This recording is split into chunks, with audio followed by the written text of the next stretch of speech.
Good morning, everyone. Namaste.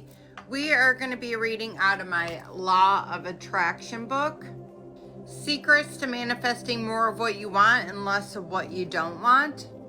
And we're moving on to Chapter 6, Communicate. Communicating is the means through which we convey affection. Get in touch. The root word communicate signifies common and is normal to accept. Once we speak somewhat with someone, we look for something we bear in common. Discovering commonalities is essential on how we produce new associations. You communicate effectively by first and foremost connecting with familiar and afterward broadening into the new. At the point when you meet another person, the initial move is to figure out if you share concerns, values, and mental attitude. This creates a fundamental adherence of trust and friendship. The accompanying measure is to explore and gain from your disparities. People who are excessively disparate from you are difficult to bond with, and the individuals who are too similar to you can't teach you a great deal. The most helpful connections supply sufficient common ground to forge a strong bond while also arising development in new directions. The most profound type of communication is up close and face-to-face discussion. This allows you to figure out the content as well as the vocal aspects along with the nonverbal cues from body language. You'll generally have a lot better of a relationship with people when you communicate in flesh as opposite to by phone or email. Absolutely. Exceptional communication skills take time to formulate. The more you practice, the better you will become.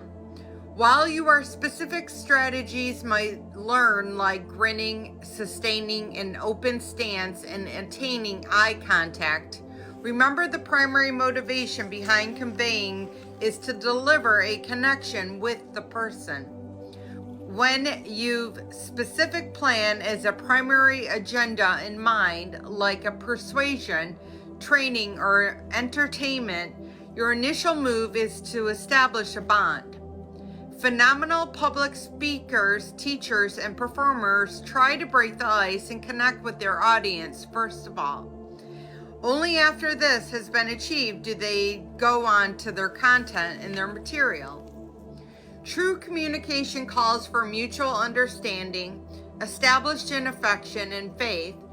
Another way you can't in actuality share truth with others. It isn't enough to express your real thoughts and assume others comprehend and acknowledge what you're expressing, nor is it sufficient to listen well and expect you to comprehend what is expressed. To communicate effectively, there should be some bond between talker and audience. There are few pleasures in life over the experience of conscious communicating with another person.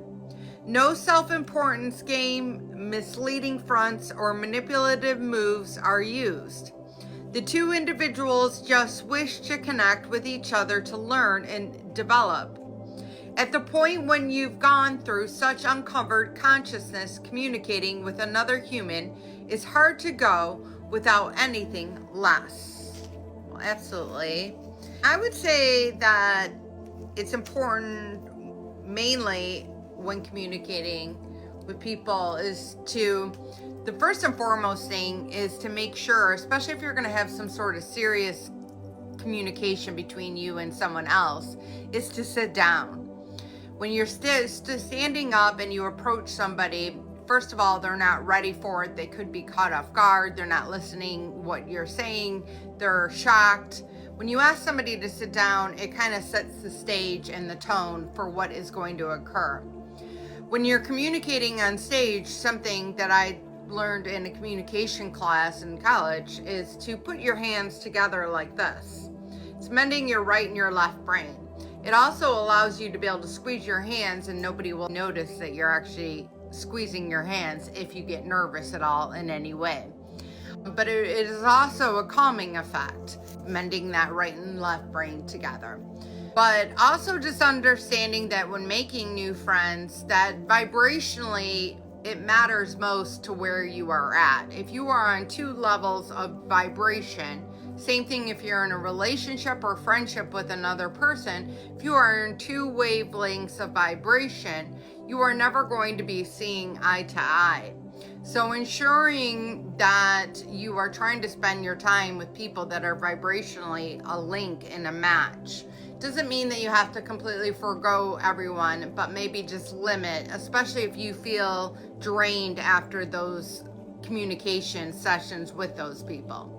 So I hope this helps. I love you all. 5 on the timer, as I just said that, and namaste.